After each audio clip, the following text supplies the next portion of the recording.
On behalf of our President and CEO, Greg Case, and our Chief Marketing Officer, Phil Clement, it's a real honor for Aon to be the sponsor of this event today.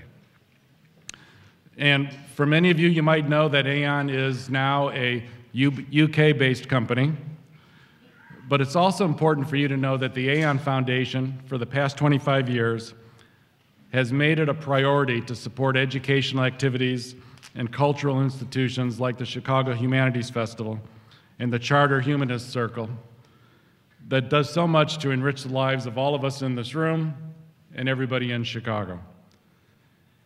And even though we're now in the UK, I want everybody in this room to know that we intend to continue this commitment, and it will remain high on our priority list for the things we do to support the community of Chicago for many years to come.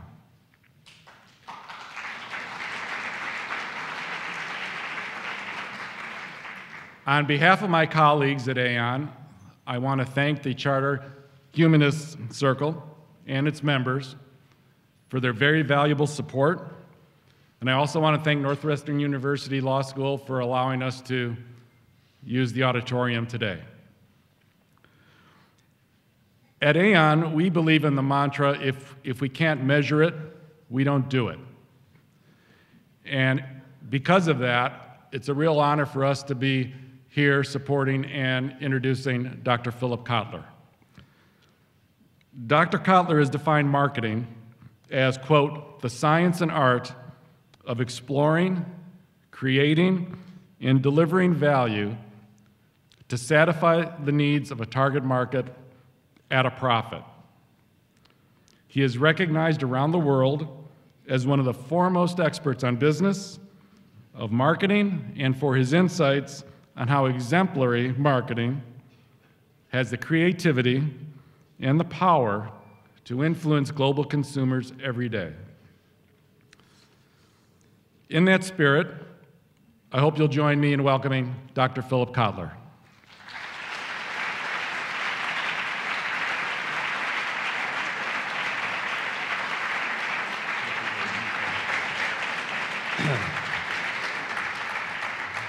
Now, before I turn the microphone over to Dr. Kotler, in the spirit of marketing, maybe many of you in this room know that Aon does a great many things globally, but one of the things that we've done that has created tremendous brand awareness for our firm is our sponsorship of the Manchester United football team, which by today won 2-1 versus Arsenal. Right now we're at the top of the Premier League. So in that spirit, I would like to present Dr. Kotler with his very own personalized Manchester United jersey. Thank you, David. David, thank you very much. And I will wear this in a fantasy way. May I say, I really appreciate your introduction. Of all the introductions I've received, yours is the most recent.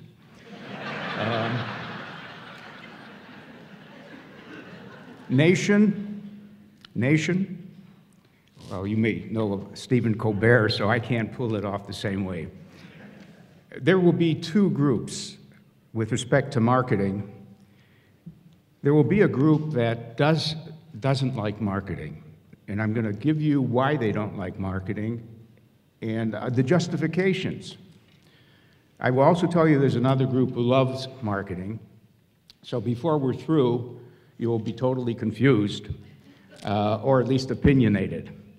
So what I want to do is tell you that these are called Confessions of a Marketer. That's, by the way, borrowed from David Ogilvy, who wrote a wonderful book called Confessions of an Advertising Man. And let me move on and say, why is marketing a topic for the humanities? And we would say that there's a couple of reasons. One, I regard marketing as a humanistic subject because marketing has affected our lifestyles, has created, not only affected a lifestyle, but created lifestyles. And we should be, from a point of view of popular interest, interested in that. And it really, I want to say that marketing is very American, that its beginnings are very American. That doesn't mean there weren't manifestations of marketing earlier. And as a matter of fact, I'd like to give you a very short history of marketing so that you understand what we mean by the word. As a matter of fact, if you took a dictionary, a Webster's dictionary, in the year 1900 and looked up the word marketing, you would not find it in the dictionary.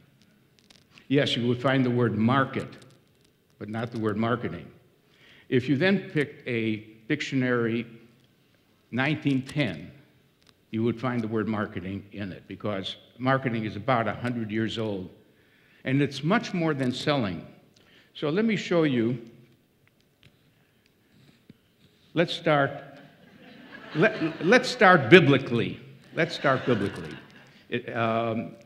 Who is the marketer in this picture? This is the biblical narrative. Who is the first marketer in the world? I hear Eve. The snake. I hate to admit it, because snakes sounds like sneaky and so on and so forth. But the fact is that it was a snake who sold Eve on getting Adam to eat an apple. So it goes way back. At least selling goes way back. Now let's go further. Here is the father of marketing. Wow, what an insult to him. I mean, that's Aristotle. Recently, I was at a group, a little party, and we were speculating who we would like to meet most if we had an hour with such a person. And it boiled down to Plato, Socrates, or Aristotle. That's a hard one. It turns out that my vote went for Aristotle. Aristotle was Google at the time. He knew more about everything than anyone in the world. He wrote on science, politics, economics, rhetoric, art, and everything. Now, why do I say that he had some marketing impact? Let me read the definition of rhetoric. And he's not the founder of rhetoric, by the way. The founders were the Sophists around 600 BC. They were a group who wanted to use selling and speech and persuasion for their own devious ends. But Aristotle put the discipline of rhetoric on its feet. Rhetoric is the art that aims to improve the facility of speakers or writers who attempt to inform, persuade, or motivate particular audiences in specific situations. It is the faculty of observing, in any given case, the available means of persuasion. So, in a sense, he could be the father of selling, the idea of getting someone to do something that they might not have done otherwise. So, let's move on about other early manifestations of marketing. I know many of you cannot necessarily read this, so I will read it. But the first department store opened when and in what country? Normally, if you're in France and you ask the question, they will say, of course, we invented the department store. It was about 1845, the same time we invented paperweights and some other things. But it turns out that the first department store was in Japan, Mitsui Company, which is still alive and well. So that's where one of our retailing forms started. The next one is the first newspaper that carried an ad. There were newspapers early, but the first ad appeared in England in 1652, and it advertised coffee. And then the first ad agency started a little later, much later, N.W. Ayers, which is still a prosperous advertising agency. First time a brand was put on a commodity, the commodity being soap, the brand name was Pear's Soap. And then the first packaging appeared a little later, And finally, we had a marketing research department formed.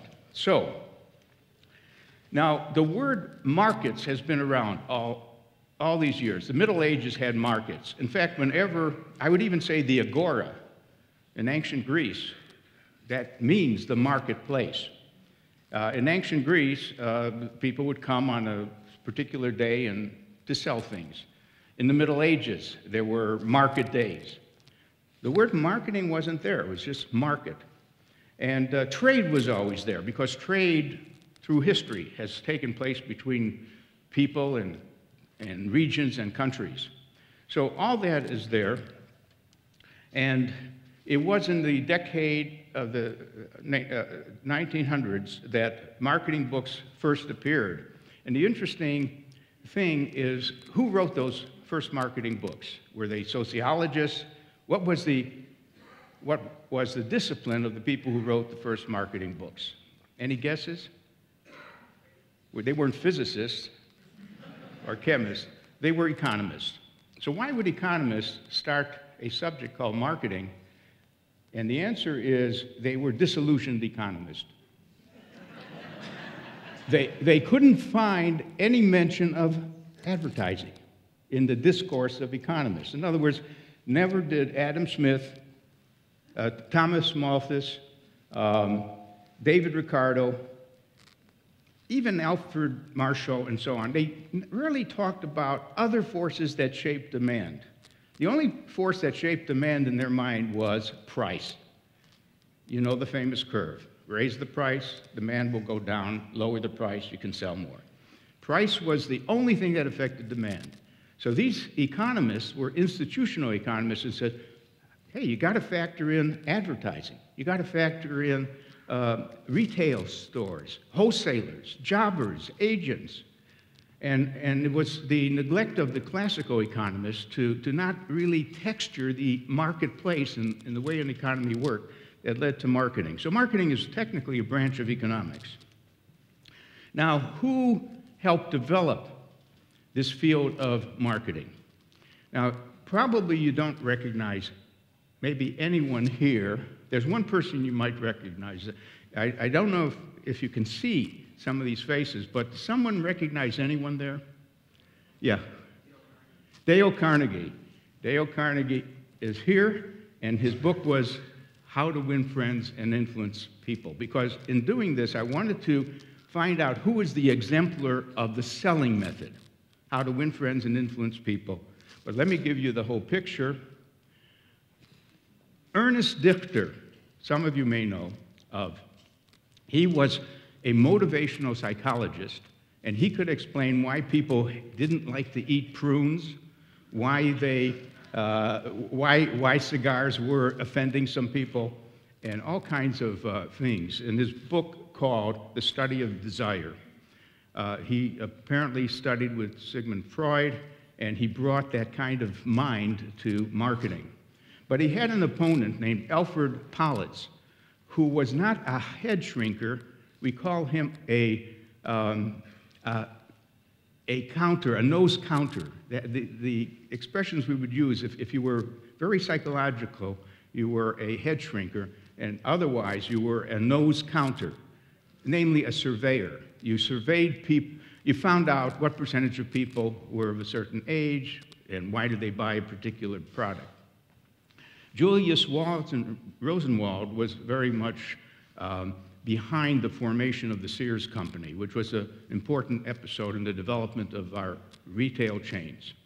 Lester Wunderman deserves credit as exemplifying the use of direct mail and catalogs, that you can sell more directly. You don't have to be in a store. You can get people to order goods by mail and phone later.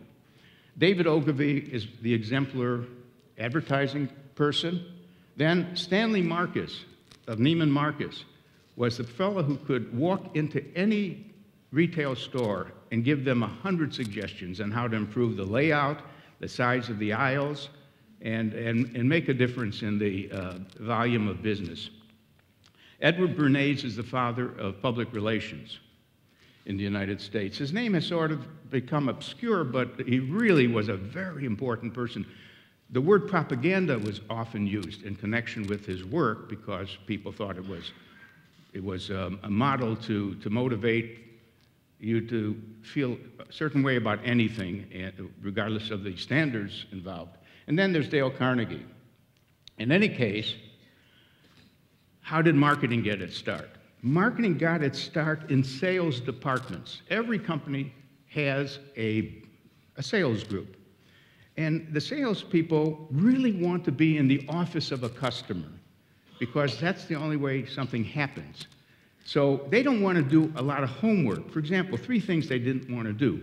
They didn't want to do consumer research in a systematic way because that's taking their time away from selling to customers. Secondly, they would have liked someone else to find leads. Now, a lead means a prospect. In fact, we distinguish between a hot lead, oh boy, he's ready to buy. He even called us to buy, a warm lead, a cold lead, and so on. Someone else should do that for the salespeople so they don't waste their time making calls. And the third thing was someone had to prepare brochures and ads. And the salesman is not skilled, the salesperson isn't skilled at communicating through advertising and brochures. So sales departments added 3 people or hired them from time to time. Later on, it exploded to the day today when we have multinationals running with marketing. In other words, marketing, those 3 people split from sales and became big enough to be its own department. And so some people in the audience here may be a chief marketing officer. The old name was vice president of marketing, but I like the name chief marketing officer because that person now is part of the chief officers, chief information officer, chief financial officer, chief innovation officer, and the status has moved up. Some of you may be brand managers, may have been in your past experience. Category managers, market segment managers, managing distribution channels like retail or wholesale things, a pricing manager, communication manager, database manager, direct marketers, internet people, and so on. So marketing is well established. Now, the character of a marketing department depends very much on what the CEO thinks of marketing. So the one-piece CEO is a person who took over a company and he says, I don't like marketing, but I know I need it. And all I want from marketing is some communications. I just want someone to broadcast and promote us. So that person is missing a lot of other things made up by other CEOs who are 4P CEOs. Now, a 4P CEO says, I need a marketing plan, and the plan has to mention product. That's the first P. What about our product? What's good about it? What are the features? Price, what should it be priced at? Place, where should it be made accessible? Online, offline, in stores. And finally, promotion. So that's a more educated view of the potential of marketing.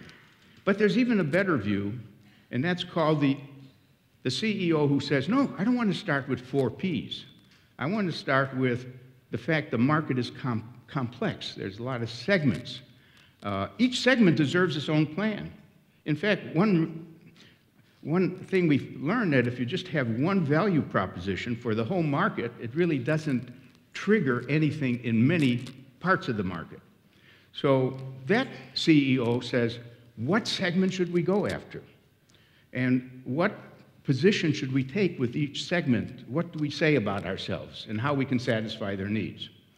Now, there's even a higher type CEO, which is exemplified by A.G. Lafley, who ran Procter & Gamble, recently retired. When you ask A.G. Lafley, what's marketing?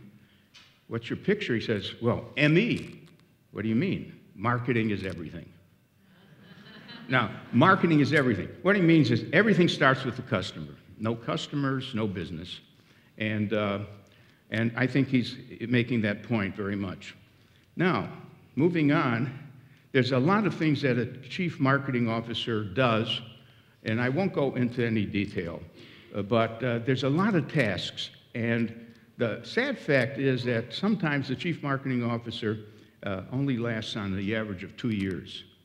In other words, does a job, and maybe the CEO is not feeling that it really brought in enough new business that the cost of the CMO exceeds what the value of the CMO is.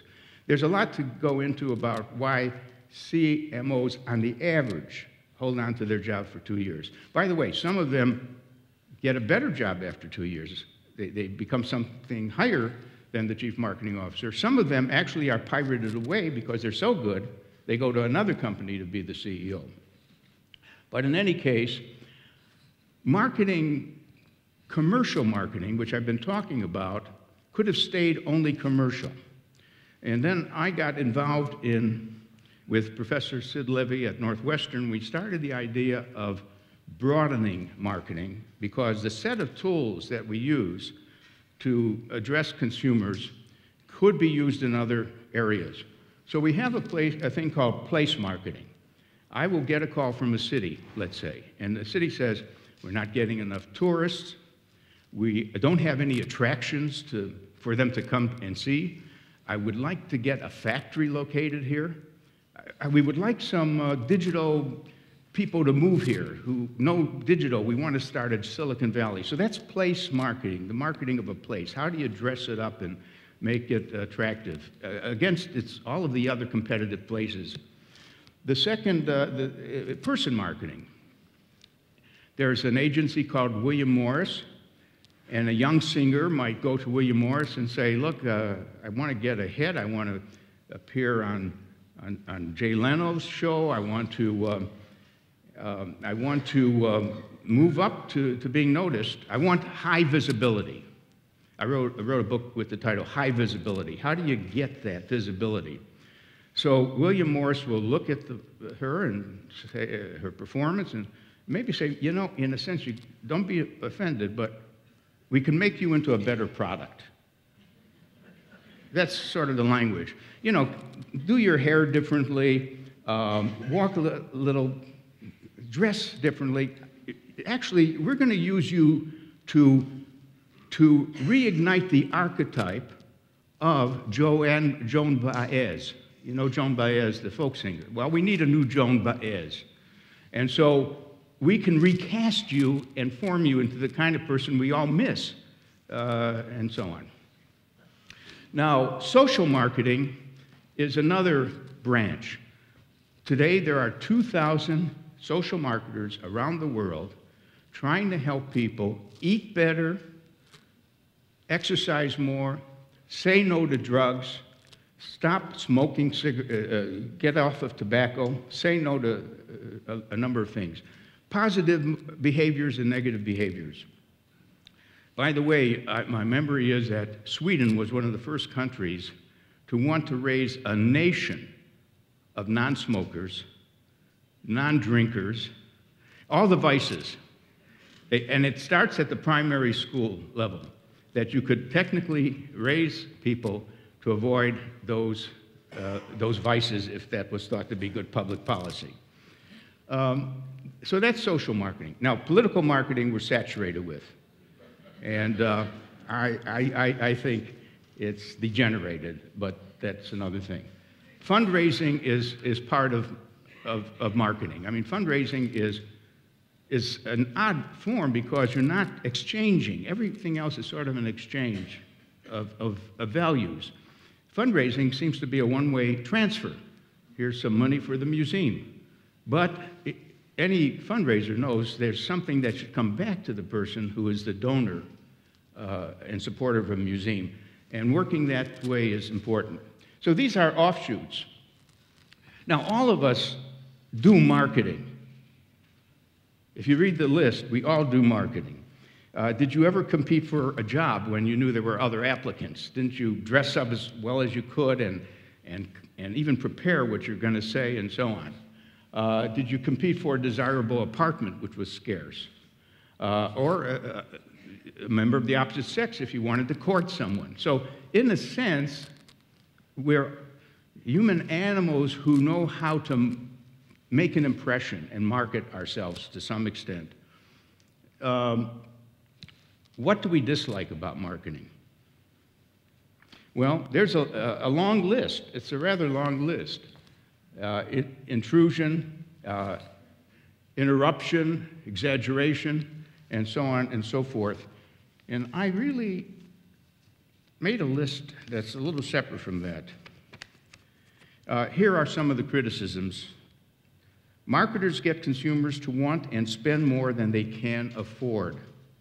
And we know that from the financial disaster, that people were buying homes with maybe nothing down. Marketers are skilled at creating brand differentiation where it shouldn't exist, like with commodities, you know, a chicken is a chicken, cement is cement. So they spend a lot of time trying to tell you their cement is really better, their salt is really better, and so on.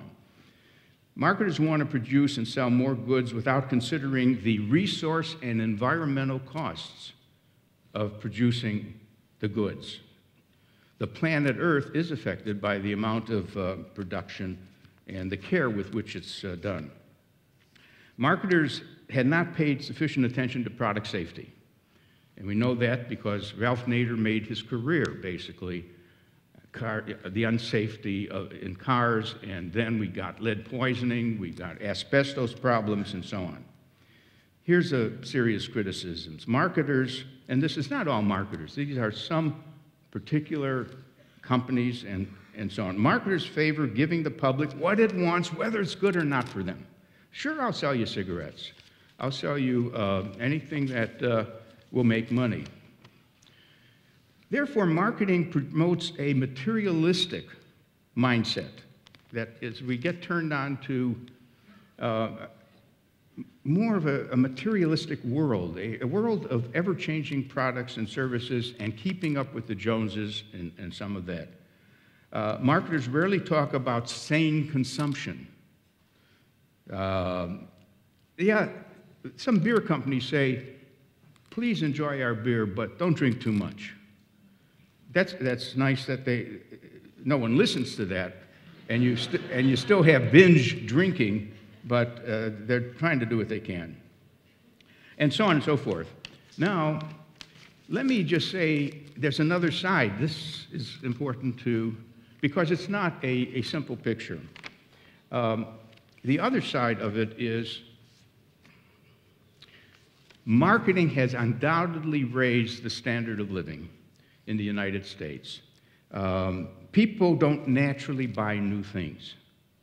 In other words, do you know people used to keep their refrigerators, which weren't refrigerators at the time, they were ice boxes, and they would keep going out and getting some ice and putting it in the box and so on.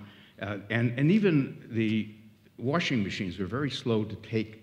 In other words, it would be expensive to buy a new appliance, but marketers persisted in saying your life will be better with new appliances, and that's one of its jobs. I would even go so far as to say that marketing is so connected to the idea of the middle class. We're talking about preserving and building the middle class and the lifestyle that goes with it, and marketing is an essential definer of what it is to be and want, what it is to want as a member of the middle class. Marketing in the form of social marketing has helped improve a lot of things. You know, one of the first causes that marketing turned to was the environment and waste and the ill effects of some products and so on. Preserving the environment was one of the first things that social marketers got into. Now they're into obesity as a problem, littering as a problem, and other problems. Marketing is very important to the cultural world, museums, performing arts. And one of the big problems that cultural institutions are facing, especially in the performing arts, is the aging of audiences. How do you get people who are in their 40s to go to opera, to go to ballet, and so on? It's called the graying of the audiences. And maybe that problem has been with us for a long time. But marketers are at work doing segmentation, targeting, positioning, in order to make sure that all seats are filled in the theater, and also the museums are very busy as marketing institutions because they have to get visitors, they have to get donors, they have to get government grants. So marketing is almost an intrinsic function today that's going on. But let me, this is not a time to take a vote. Do you like marketing or you don't like marketing? But let me show you that the negative feelings about marketing came up from these people. The attackers, they attacked marketing. Do you recognize anyone? You see Ralph Nader? I don't. There he is, yeah. Who else?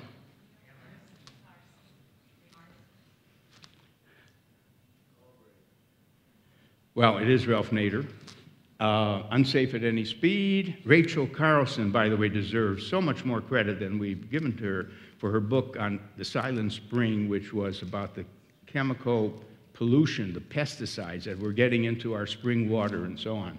Vance Packard, who popularized the idea that we are hidden persuaders, that when you go into a movie theater, you don't know this, but an ad is sort of flashing to go and get some popcorn before you sit down. Subliminal advertising, which never did happen, but the hidden persuaders. And then John Kenneth Galbraith, who pointed out that while we spend so much money in making enough deodorants for any type of interest you have in deodorants, in the public sector, you've got streets that are littered, and there's some garbage, and there's slow traffic, so we have a good private sector, but we can't enjoy it because the public sector doesn't have the public goods that would facilitate things. You got Naomi Klein, who's probably the prototype person now for attacking branding. Brands, they're awful. You're paying more than you need to pay. The book is called No Logo, logo being another name for brand. And Michael Sandel has this new book out, which is really interesting and worth reading. He's the fellow who ran a course on justice and would ask groups about this size at Harvard, what is the just thing to do in each situation. But his new book is called What Money Can't Buy, The Moral Limits of Marketing, where he points out that if you're in jail in California and you don't like to sell, you can pay for a better sell. You know, maybe one with a computer if you want a computer and so on. But he thinks today our culture divides people in social classes more clearly. We used to go to ball games. I would sit next to someone who was rich and someone who was poor. We'd all stand in the same line for hot dogs. Today, the guys who are rich are up in the skybox, and he calls it the skyboxification of the United States, the skyboxification. They're eating filet mignon, and we peasants are down there standing in line for our hot dog. So we are not meeting each other as we used to in the older days. It's a very interesting treatment. I like to quote Will Rogers with this remark. If advertisers spent the same amount of money that on improving the product as they do on advertising, they wouldn't have to advertise it. And that's, by the way, that's a very profound observation because in the age of the internet, it's so much easier to talk about a product you like to others and also about a product you don't like. And in a sense, if this goes far enough, there will be no bad companies anymore. It would be not possible for a company to be a bad company because the word of mouth will sink it. So he's sort of touching on that point. Do a good job, and others will advertise the good job you did. Now, I want to add another group, and this is a group of visionaries, and I'd like to call them our best marketers. But they're not necessarily the chief marketing officer. They're CEOs. But what their contribution has been the kind you want from your chief marketing officers. So who do you see here? Do you know any of those people? Yeah, you got to know some of them, but you probably don't know the first one. Ingvar Kamprad. It's very even hard to remember his name, but he's that Swedish person who invented IKEA, who said, I must bring down the cost of furniture, and I can do that by taking the air out of it and just selling knockdown furniture, and now people can afford to have some nice things in their home. Richard Branson is phenomenal.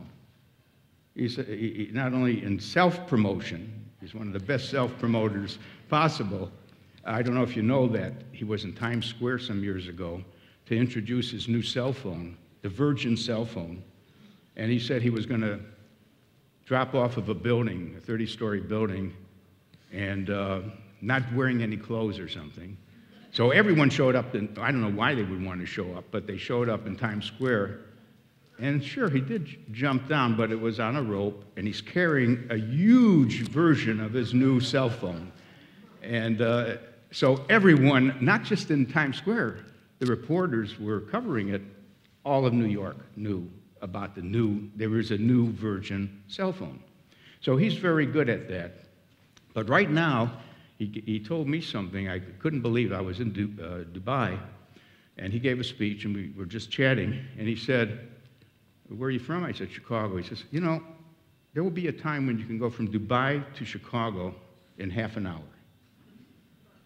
What is it? Is this a time machine you're inventing? He says, no, it's just a rocket ship.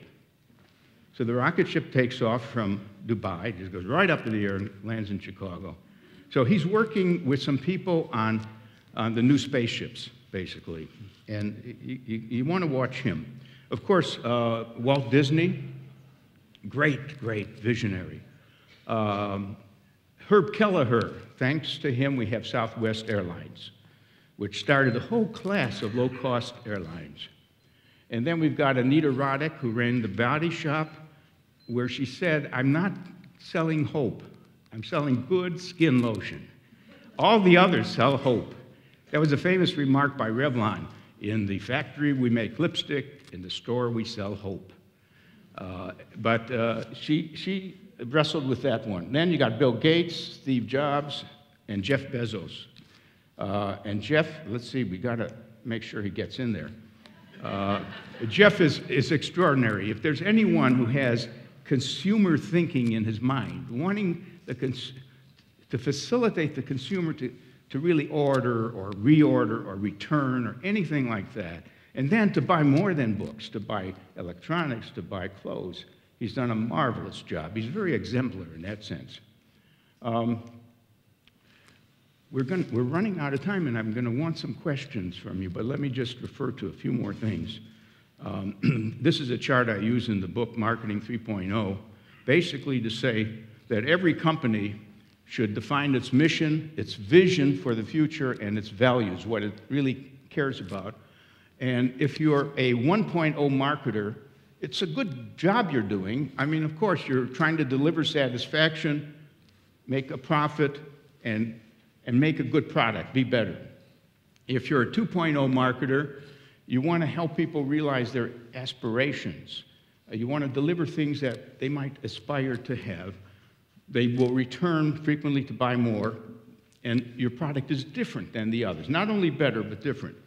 And suddenly, you move from mind to heart to spirit. What's spirit? It's that small set of companies that say, we're compassionate. We have compassion for the state of the world. We want to get involved. We want the companies to be a machine for improving the lives of people. You could reduce that to just some charity work they're doing, or it could be a real fundamental strain in the way they do their business. We can name some companies that really have felt that they want to help reshape the world into being a better world. So that is, here's one of my favorite companies that illustrate the cells in that picture, the S.C. Johnson Company in Racine, Wisconsin, whose products are shown over here. You probably have purchased some of their waxes or some of their insect repellents or other things. But they're just winning awards for being a very caring company. Incidentally, a book that you might want to read is called Firms of Endearment, which is a fancy way to say companies we love, Firms of Endearment. And I love the subtitle, How World-Class Companies Profit from Passion and Purpose. And it's based on asking audiences, random meeting of people, is there any company that you like a lot? Now, let me ask that question. Name a company that you would dearly miss if it disappeared, vanished. Apple, see? Always Apple. I thought you were going to say Harley-Davidson, but that's another one. Amazon, I would miss Amazon. I really would. I would even subsidize it to continue. Which one? Costco, of course. I'm with you on Costco. Nike, okay, well, you see what happens is these are the names of the companies that came up again and again. I don't think there's any surprises there. I've asked other countries to do this too, because it would be a different mix of companies that would come up. But the main thing is, these firms of endearment are so much more profitable than the ones that have not been dear to us. One of the things is that they're 9 or 10 times as profitable, but let's see why, and without going through everything here, look at the last one.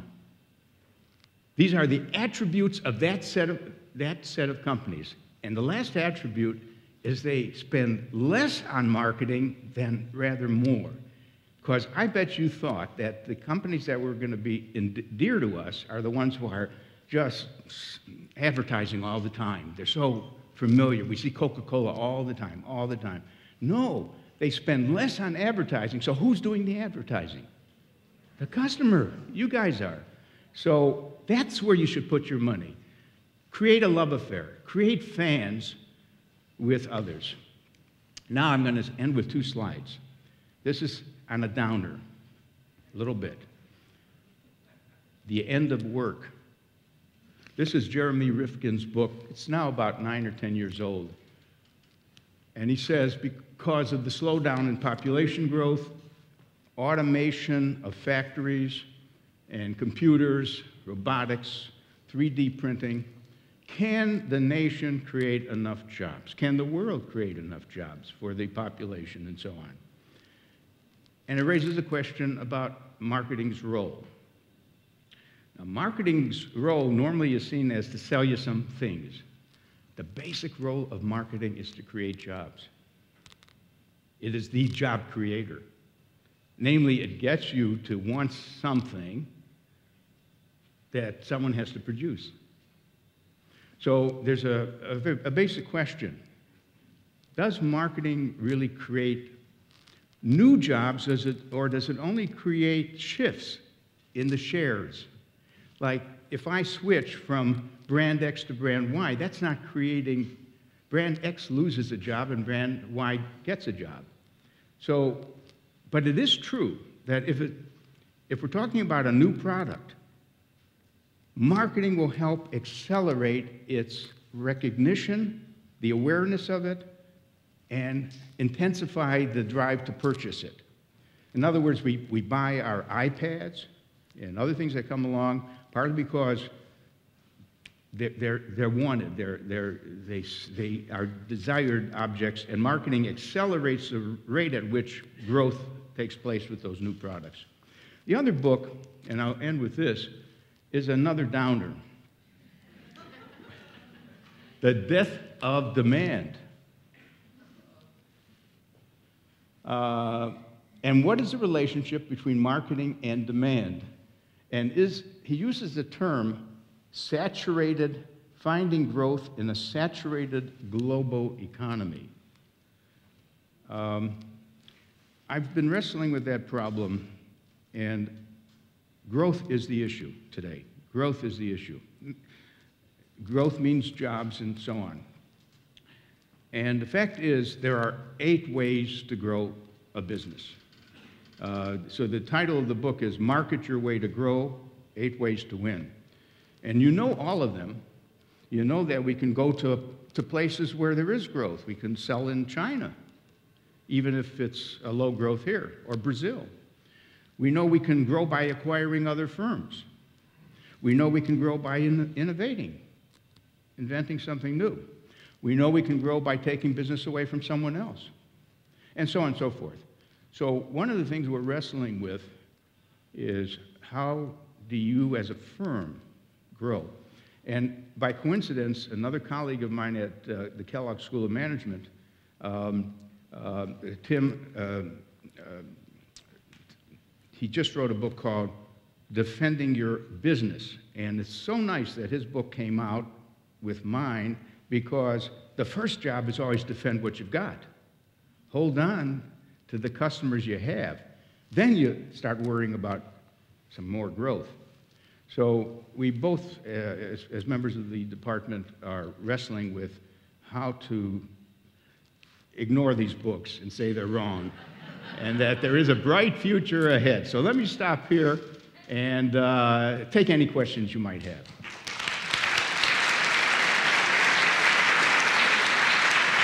Thank you.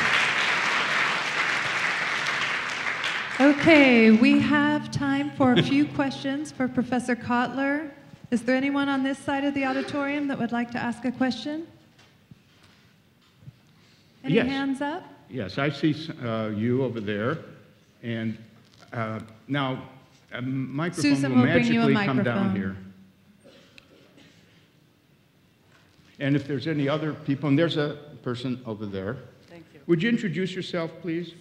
My name is Iris Witkowski, and I've been coming to the Humanities Festival as long as it exists, and I very much appreciate your talk today. Thank you. I am making a statement. What really drives me nuts as far as saturation is concerned is the placement of products on television programs. It used to be that in a movie you'd say, oh, I saw that brand, and it seemed to be accidental. Now it's all over. Even the anchormen have LL Bean jackets on. You know, that's the field called product placement. And we first got conscious of it with the James Bond films, where each time there was a different car, he drove an Audi or he drove something else, because it was a matter of what car company would pay the most for the next film to feature that car. And now, does the person speaking pick up a Coke bottle or a Pepsi bottle, and things like that. Most of us don't notice it. It's not yet that intrusive, but it has been discovered as a way to get some visibility for certain products, product placement. I'm Cody Engel. I'm a charter humanist. Again, thank you. On the evening national news, 75 to 80% of the ads are for pharmaceuticals. And they say awful things about each one. And I believe there was a change in legal requirements some years ago. And what are your thoughts about that? Because clearly that advertising is driving demand, which is driving costs, et cetera, et cetera. Yeah. It's called over-the-counter advertising too, but maybe it's also prescription. But basically, you can make a case for it by saying consumers should know what they might think would be the right thing for them. Otherwise, the only one who could tell them what's right is the doctor. And the doctors don't like it, of course. The doctors, in some cases, are offended by the patient saying what he wants as a prescription. But, you know, this has happened with lawyers who are advertising now. Doctors are advertising themselves, even if they don't like that. The expert is Prabha Sinha, who runs a firm called ZS, and he's always working with the doctors and the pharmaceutical people, and could help answer that. Any other things that bother you about advertising? Hi, my name is Bob Michelson. Thank you, Professor Kotler. It is a pleasure to hear you in person. You've been a big influence in so many people, myself in particular, for so many years. Well, my question... One second. How many of you have read any of my books? Any hands? Well, thank you I owe thanks to you. Please proceed. My question is in regards to social media, and you start off your presentation talking about so much of marketing was defined at the beginning of the 20th century. We're 100 years into it. As you look at social media, do you see across a continuum of marketing this being a short-term phenomena or radical change in as we do marketing for the next century? That's part one. And part two, do you see the ability to apply an ROI to social media? Yeah, those are excellent questions. This is not a fad. We are in the digital age. We've passed analog, and there's no turning back. That means that I see the following happening. Every company I talk to says, we're going to go digital too, but slowly.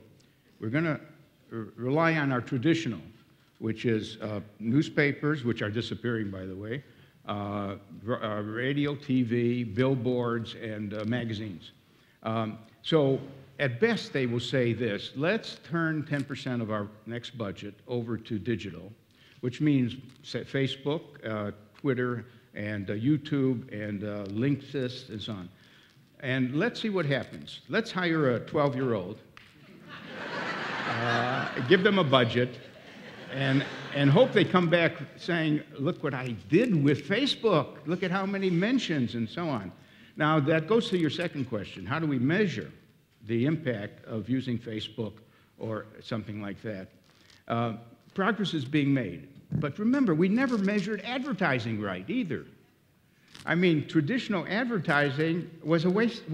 First of all, the basic notion of traditional advertising is you know that half the people will never see the. What did Wanamaker say? I know that half of the money I spend on advertising is wasted. It's just I don't know which half. Basically, we judge things by how many people were in principle exposed, cost per 1,000 people exposed when we make an advertising budget. And frankly, many of them were in the bathroom or the kitchen when the ad appeared. So, and increasingly, people are more on their TVs, on their computer screens than they are necessarily watching ads. And I think the advertising industry is making a mistake of putting too many ads now. I mean, there's little content left on some programs with the number of ads that flash by. They're all 30-second things. So now, about measuring, if you read Advertising Age, you'll see a lot of statements and claims that there is measurement going on. One thing I would say is this. Don't take your ad budget and take 50% and switch it to digital, which one firm did, and it was a terrible result. Because until you know what each social medium does, what you want is 10% of your budget going that way, and then when there's some proof, you put in another 5 or 10% into that particular use of the social media. Okay, we've got time for just one more question. I know a lot of our attendees are going to other events, so we have one right here. Oh, okay. Please. Mark Gruen is my name. I've been in direct marketing my entire career. And so it's interesting that I should follow up a question about measurement and advertising. Yes. Because I've lived by metrics. Now, my question is this. I've always guided my marketing decisions according to the so-called 4 Ps or 5 Ps, depending on where you're coming from. And in terms of the P for placement, I mean, the internet has certainly flattened the world, and our distribution channels have changed. But how do you see the evolution of the other Ps in this digital age? First of all, let me say I'm so glad you're in direct marketing. Direct marketing people are much more accountable for the results. They could actually experiment with trying to release different direct messages and seeing and testing and then going with the one and knowing what it cost to do the campaign, what the sales were, and it's just a pure P&L kind of exercise, which we couldn't do with just the normal commercials on TV. Now, are you asking where the other 3 Ps are going, in a sense? Like what's happening to product thinking and pricing and place? See, there will be new distribution channels all the time. I've been asked this question when I wrote the book Marketing 3.0, which is really the case that some companies should be socially responsible as well. Someone would ask me, what are you going to come up with 4.0? And I don't really have an answer, because when you go from the mind to the heart to the spirit, I don't know how much further you could go.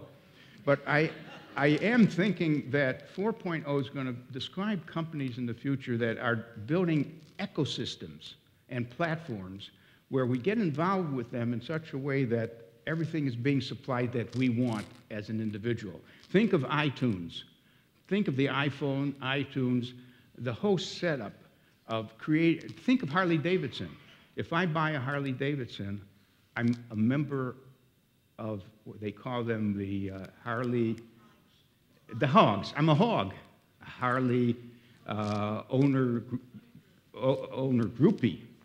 And not only that, I can take my motorcycle and just go and meet people I don't know.